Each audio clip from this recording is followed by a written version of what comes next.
Hey everyone, welcome to a Leveling the Witchblade VOD. Last night on the stream, I tried to level my Witchblade up a little more and go through Elite, and he failed miserably. You can go on my Twitch channel and check that out as a VOD if you like. It is not pleasant. And that led me to today, where I took this guy and decided to redo him a little bit. Now, he's leveled up a lot since then. He's gotten, like, 5 levels. And his abilities are a little different. But I think I've fixed him for the time being, at least going through Elite. And I kind of have a path to Ultimate with him. So the first thing I did was I went back into Normal, and I actually finished off some quests in Normal to give him a boost up. Then I turned in Cronley's quests that I had floating around last night. Like, I did most of them, I just didn't kill Cronley last night. So I went and I finished those quests by turning them in, and that got him to about level 49. 49 and some change, like 49 and 2/3. So then I went and killed Cronley, and that got him to 50. And then at 50, that let me have, you know, legendaries and some other gear. So the first thing, like, everything on him is different from what he had yesterday. Yesterday, he still had cobbled together lower end gear. And I was even trying to, like, dual wield with Cadence, and I wasn't really liking it that much. And I wanted to use Blade Arc because that's what those shoulders were for. Blade Arc and Soleil's Witchfire. So here, I've switched back to a two-hander, and we're using a Scythe of Tenebrius. Scythe of Tenebrius is a chaos damage weapon. It's got some lifesteal on it, which is super, super helpful. And some cooldown reduction, which is also super, super helpful.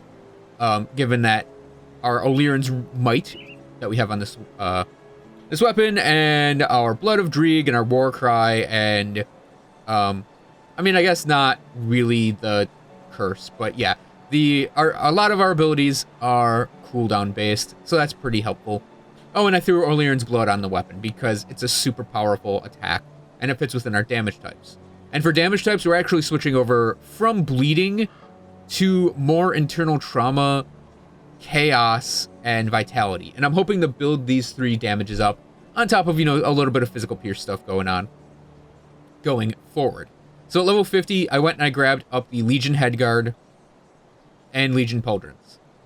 Pretty helpful greens, pretty helpful faction equipment. My rings and my amulet are the same. I'm going to keep the Wretched Necessity around because of the experience gain, and it's actually not a bad thing for our character to have at this level. But the other gear is almost all different. So we've got a Devil's Cage Halberg, and this is probably going to be his chest piece at the end of the game. I don't know if I'm going to use Sigil of Consumption. I might. If I do, it may not even be focused on points, because I'm maybe spreading a little thin on points. We'll see. I have the Demon Bone leg plates, and these are maybe going to be what he uses endgame. We're not using Overguard, but we are using Curse. So yeah, these 2 things, we're kind of not using one of the 2 abilities listed on him, but that's fine. He also has Grasp of Unchained Might. This is going to be an endgame piece of gear for him. Grasp of Unchained Might, it's O'Learen's Rage and Blade Arc. Those are 2 abilities I want to use, and it hits all of the damage types I also want to use, and Unchained Fury is pretty awesome. And we got some Desecrated Treads. Totally forgot these existed in the game, but they dropped for me, and I was like, you know what? We're gonna equip these. Oh, and I want to point something out. Yeah, this chest piece has a ridiculous amount of fire resistance. We basically fixed an entire resistance off of 1 piece of gear. So yeah, we're gonna have to find some lightning and cold stuff that's not... Like, we're gonna have to find lightning and cold things to get the other 2 resistances built up that high. And then I threw on Sacrifice. I don't know if I'm going to use the ability that much, but this is kind of going to be training myself to use my Devotion I'm going to eventually pick up, which I'll get to in a moment. So our skills, I've gone back to using Blade Arc. We have dropped, obviously, Dreeg's Evil Eye, because it's pointless to use now. It's just too weak for our character. And what we're leveling up is each level up, we get 2 points now. So my points are going to be divided between these 4 abilities until they're at cap or close to cap. And that's Veterancy, Field Command, Squad Tactics, and O'Learen's Rage. Now, when O'Learen's Rage gets to 12 out of 12, I'm going to stop putting points in it. After that, I'm going to switch between these 3 and then putting a point on Blood of Dreeg until it's about level 10. I think level 10 is safe to get it to, just so I can get, I can like squeeze as much health regen out of my character as possible, because we're gonna need a lot of health regen. After that, I'm gonna just level up the other stuff. We need Warcry at 12 out of 12. These two need to be capped out. I'm at least wanting to get Curse of Frailty really high. If I can get Vulnerability really high, I will like that as well. And then, of course, Military Conditioning. But I think I'm going to say Military Conditioning for last. It's pretty much just health, and we actually have a crap ton of health right now. So for abilities beyond that, like I said, I might work Sigil in here. I don't know that I'll need it, though, or if I'll have the spare points for it and Destruction. And otherwise, I don't think I really need anything beyond what I've got.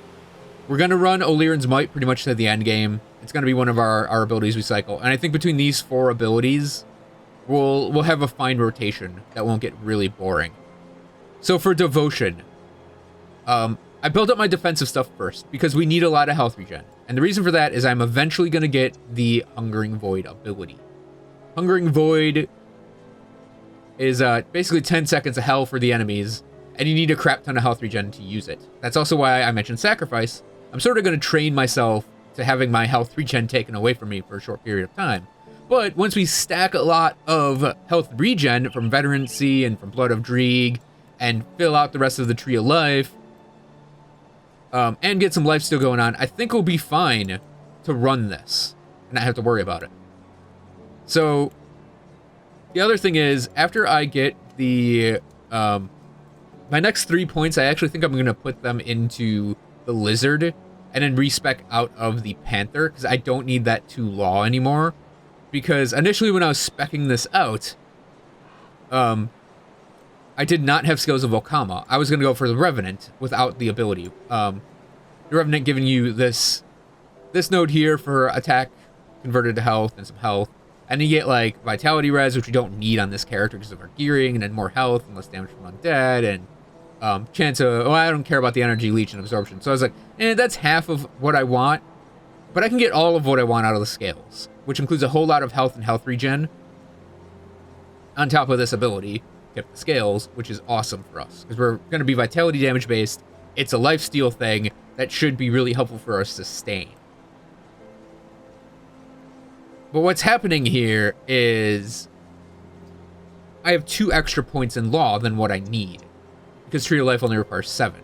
And those 2 points, I think, are just going to come from the Panther. So what I'm going to do is, like I said, but we still need the 3 points of Primordial. I'm just going to put my next 3 points on the Lizard. Again, it's health regen, which is super helpful for us. And then we can respec out of the Panther, and I'll take the 4 Panther points and start into the Vulture with that. And once I get the Vulture, I'll be able to get Hungering Void with the Dying God. Or I should say, we'll get the Dying God with the Hungering Void, and this will be our endgame DPS boost. But yeah, that's going to be very tail end of the game, and I'm actually going to get that node too. We're going to finish that off, and I'm going to put points on this node and this node because of the health and health regen. Okay, so let's go in the field. We are just going to run from Broken Hills to Smuggler's Pass.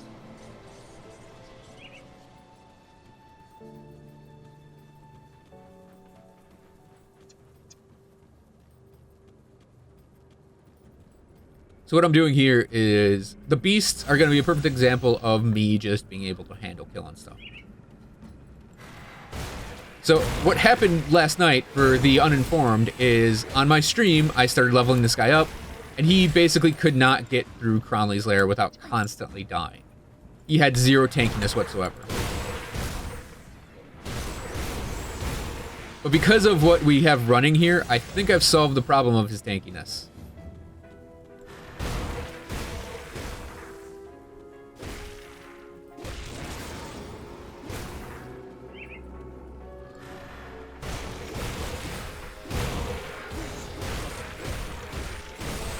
So now his only thing is like, yeah, his DPS is not the greatest right now, which is obviously something we're going to work on. Like, he's one-shotting pretty much 1 to 2 to 3-shotting almost all these beasts, but he's not one-shotting them. But again, like, we're basically a character that's a work in progress. I'm just kind of showing off that he has killing potential now, too. So we actually come a long way since last night.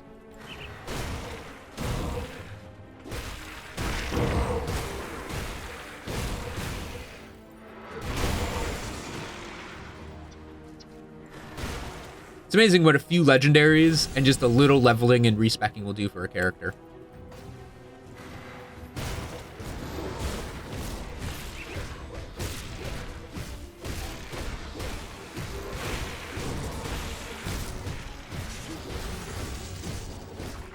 Yeah, that sacrifice ability worked pretty well. And just getting her hit points gone. I actually haven't looked at the Empowered Doomforge breastplate for this guy. Oh, it's Cadence. Cadence and Soleil's. Never mind.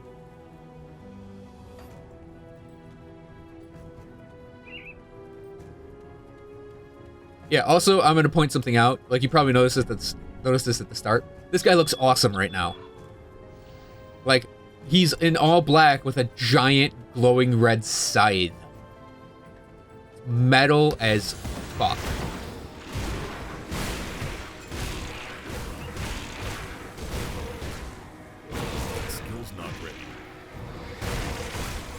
Yeah, so getting this all together has really cleaned him up. We're in Elite, obviously, and it's been really nice. He's been a really, really just terrorizing force to deal with. Even undead, like, it takes him a little longer to kill them, obviously, because Blade Arc is always going to be not that great at undead killing. Even though he's not gearing bleed at all. One of the main sections of the ability is bleeding. So when it is bleeding, you have to take into account, yeah, undead, they're going to take less damage from your attacks. But because he's built so much internal trauma damage up, I mean, he can handle the undead. And of course, we'll have to do more things with, you know, leveling and getting good gear. Because obviously we're still a work in progress. But we've actually gotten a good core for this guy going. Ooh, a hero. Perfect. Let's pop sacrifice.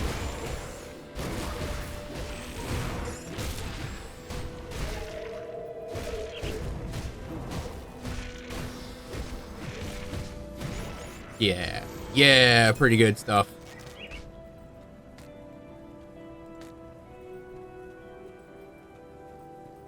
We can dream of that hungering void, a dying god proc.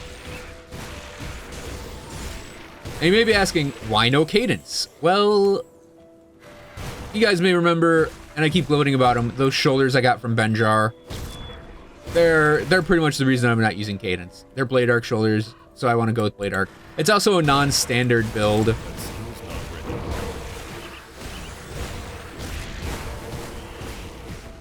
And you know I love my non-standard builds. Cadence would just be like, oh yeah, a Cadence Witchblade. It's what everyone goes with Cadence. Or with a Witchblade. They just pick Cadence and swing with Cadence. I'm actually gonna save a Cadence, like a true Cadence build for my Blade Master, I think. You know, when again I do something weird like do a Cadence focused build without doing the Warborn set. You know what, let's run after this boss. It'll be a good demo / test of this guy. And we'll call that a VOD. I'm having a lot of fun doing the streaming too, but I want to make sure that I still post YouTube videos consistently.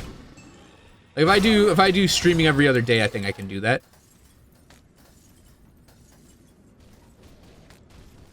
I mean, I know not everyone wants to watch streams and wants, you know, VODs.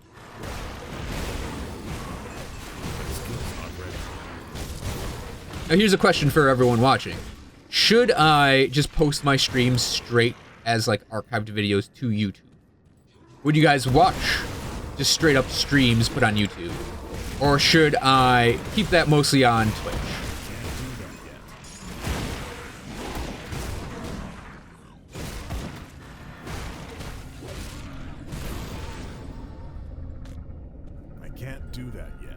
Would that be something you guys would be interested in seeing? Just all the games, I just take the streams and straight up post them 1-to-1 onto YouTube.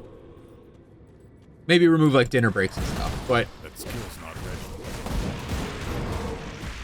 let me know because I will adjust my posting accordingly.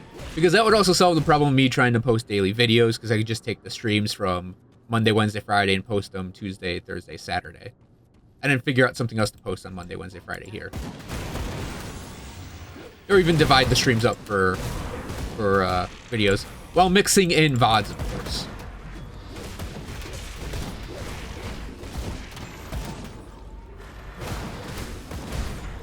So you guys who saw this last night might have noticed he took a shit ton of damage from guns, and I can pretty much just stand here and I don't care anymore.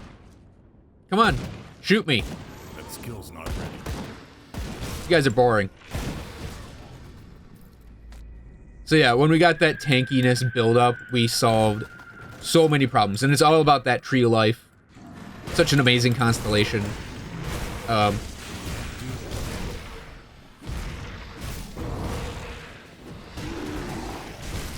Pop sacrifice, curse him, rotate in war cries, take the hit, don't care, get stunned, self heal, war cry, curse, boom, overhead with Illyrian's might. I think the character's doing pretty well now. That skill's not ready. I wouldn't mind maybe one more activated ability in here. See, I'm debating still using a two-hander or not. I'm actually considering switching to dual wielding or even sword and boarding. Okay. Thank you. I'm actually surprised I didn't ding a level off that.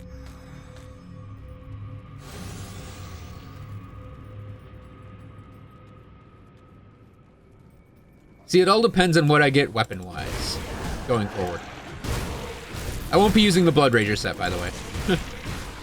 Part of something I want to do is that unless it's something along the lines of like the Lights Defender set, which really enables a tower defense build and has a tower defense ability on it, I actually kind of want to avoid like straight item set builds.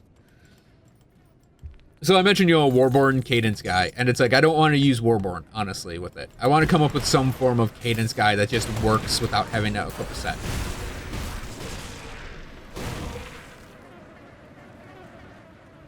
Partly because of the way I run my Albrecht Aetherray guy, he doesn't use, well, he uses Iskanders, but that's not really a set. He's not using the full thing, and I actually think he could survive without it pretty well, except against a few enemies like Iron Maiden and Fabius. And even then, I think I could survive really well given some good rolled greens. So what I kind of want to do going forward is actually do builds, like builds, not equip the set and go builds, if that makes any sense. Unless it's something like Lights Defender, where you, if you want to do that sort of, you know, the, what do you call it? The tower defense setup, you actually kind of need that set. So yeah, going forward, I like my Witchblade. I like my Blade Master too, but I like this guy quite a bit, and he's doing really well right now. Oh, and the other thing is, I don't know when I'm going to do my 10 points of physique, or spirit yet, because I'm just putting all my points in physique.